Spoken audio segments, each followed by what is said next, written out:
When someone puts on the 2010, we want them to feel like it's their shoe. It fits right, performs right. We spent some time trying to engineer the sock liner to actually have some cushioning in it as well and actually feel better, even sort of point of purchase kind of feel. So you put the shoe on, it feels nicer right off the bat. Again, if you think about the way players are now kind of coming in and out, almost like in a hockey game, we're seeing that more and more, how these rotations are sort of picking up speed. And you want to keep your star fresh for the last 6 minutes of a basketball game. And when you get up, boom, you feel like your shoe's ready to go, you're ready to go.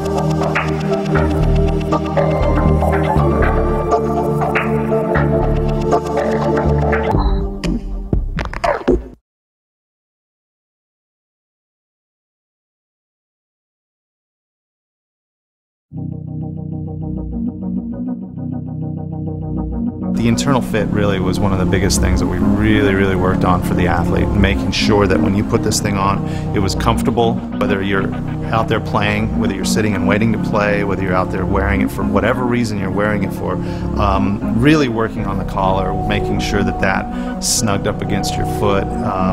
When you tied it down, it didn't feel loose and it felt like an extension of the rest of your body.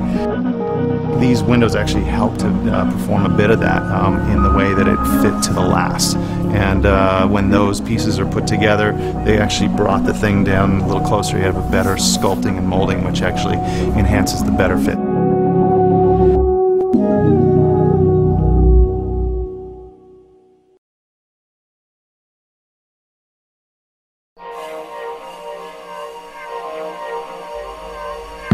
The 2010 improves performance, lighter weight, fitting better, lower to the ground so you can move quicker.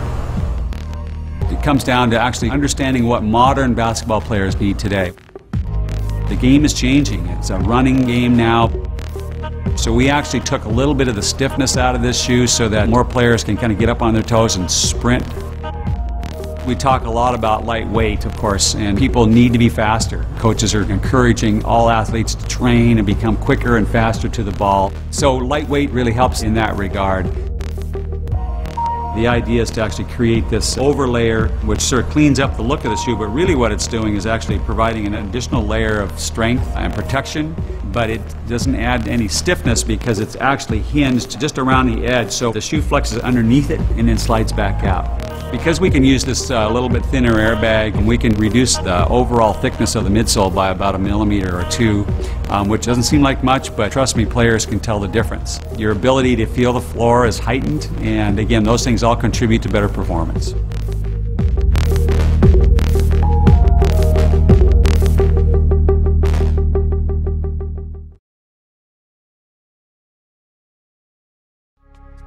It's the latest in the line of, so far, 25. It pays tribute by saying, what's going to happen next? Let's tell a story on here. Let's go back to telling some Michael stuff, not just through the transparency, but, what it says along the side here was kind of direct.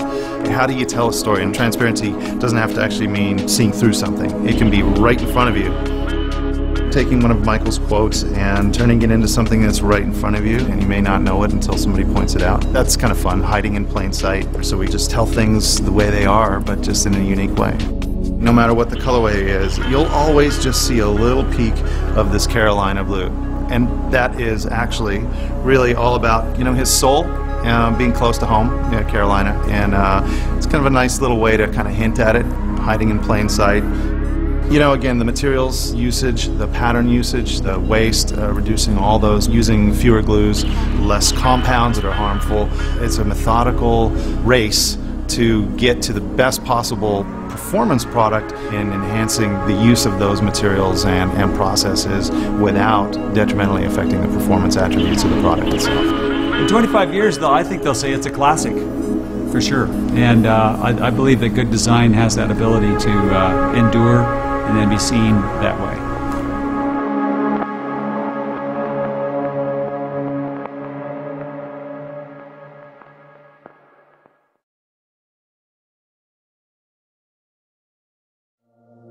He would always let players see a little bit of his game, almost lull this opponent into thinking they knew what he was about, and then he would change it completely up and keep people off balance and catch them by surprise. It was a very sophisticated approach to playing basketball. He also said, wouldn't it be great if we could sort of see into the shoe, but not see everything? So we ended up with a window on the side of the shoe that's kind of like a portal into the inside of the shoe, but it's really symbolic of looking inside of Michael and his game, but you don't see everything.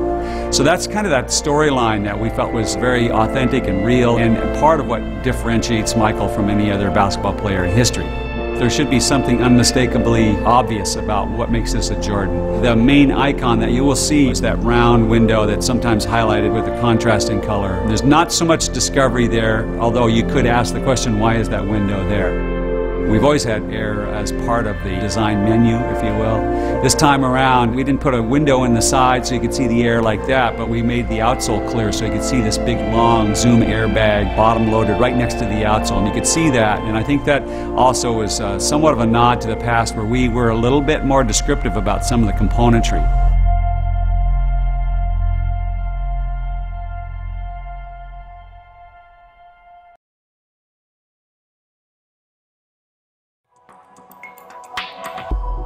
It's been written about numerous times that MJ likes a real clean sort of front to a shoe. When he looks down, you know, it's not busy, it's not over-designed. So when he looks down, or any player looks down, it's a pretty clean and simple looking shoe. And this is a functional component, but like if you just wear it with jeans, when you're looking down, again, at a very clean, I think a more attractive foot form. Style based off of function. The 2010, to me, looks like part of the legacy of Jordan and part of the future of Jordan.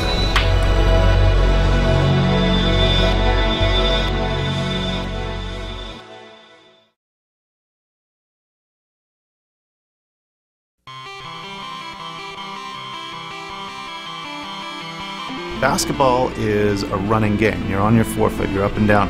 Let's take that running from the Teleria, for instance, and really apply it to the latest basketball game shoe. It's a simple concept, but not the easiest to pull off every time. How do you make it appropriate for basketball? Guys like Craig Nomi and the factory team were challenged, but up for the challenge and always brought the answer. The red that you're looking at here is actually a Zoom Air.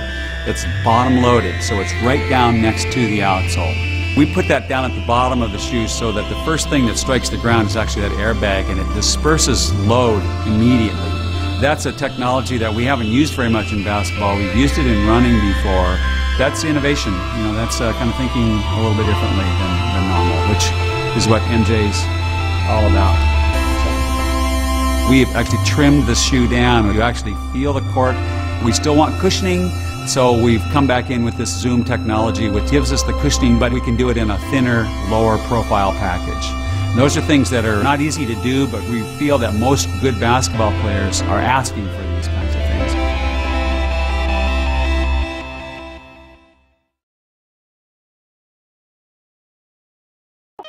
We were inspired maybe by some previous shoes that had these really wildly asymmetrical collar lines.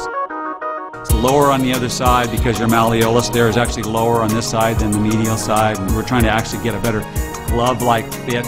Players feel like the shoe fits better, they feel the court better, and they also feel their whole entire body better and how this shoe relates to the bottom part of their leg.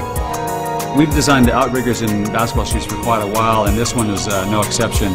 Basically, we're trying to take a couple of spots where you get the highest sort of incidence of lateral instability, like rolling your ankle. And we just extend out the midsole and the outsole a little bit there, especially on the lateral side, so that you just reduce the opportunity for your ankle to roll over. So an outrigger is analogous to the way you would stabilize a canoe by putting an outrigger on it so it doesn't tip over.